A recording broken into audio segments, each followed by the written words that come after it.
Has French President Emmanuel Macron gone too far pushing through pension reform? Many furious French citizens say yes, after Mr. Macron sparked anger by deciding to move forward with raising the retirement age without a full vote by lawmakers. This was the reaction.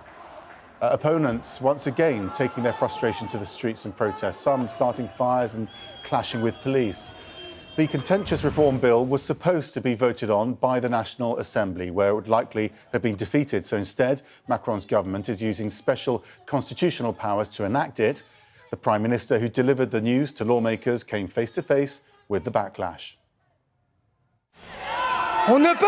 We cannot bet on the future of our pensions. This reform is necessary.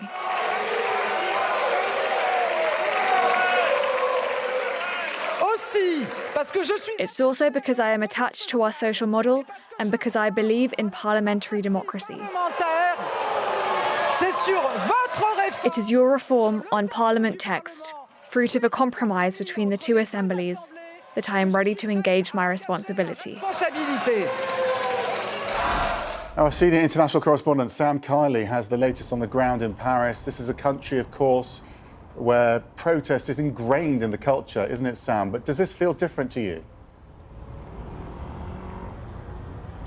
Well, Max, if you just take a look at the level of security, in fact, being beefed up now, or perhaps this is a shift change with the national police, not just on this bridge, which is right outside where it all began yesterday at the Assemblée Nationale, the National Assembly, but on the next bridge over too. Now, the reason I think it was an explosion of unplanned, and I think that's one of the key things when you're coming to discuss the French tradition for protest on the streets, these spontaneous explosions of anger are much more worrying for not just Emmanuel Macron, but much more importantly, the government of his party, which doesn't have a majority, probably or possibly on Monday may face a no-confidence vote. Now, you've got a lot of the debris and detritus. There's a tear gas canister left over from last night. There's burnt items still yet to be cleared up from the street.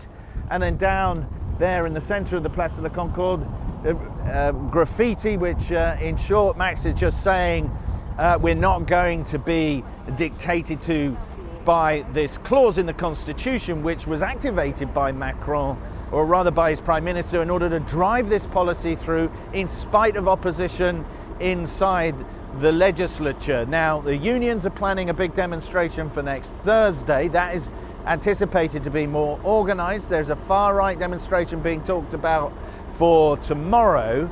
And there's everything to play for in this, because this is not a new piece of policy, Max. This is something that Macron's been talking about since 2019. Essentially, the French have a pension deficit of 12.5 billion euros, similar amount of dollars, and the government, the fiscal responsibility of the government, or the fiscal elements within the government, saying we simply cannot afford that kind of generosity. But it is that kind of generosity and a tradition of support from the state which is very much at the centre of the French way of life, and for that reason some 2/3 of the country are supporting, but if not the violence of the demonstrations that were seen here yesterday, certainly the principle that these reforms should be resisted. Max?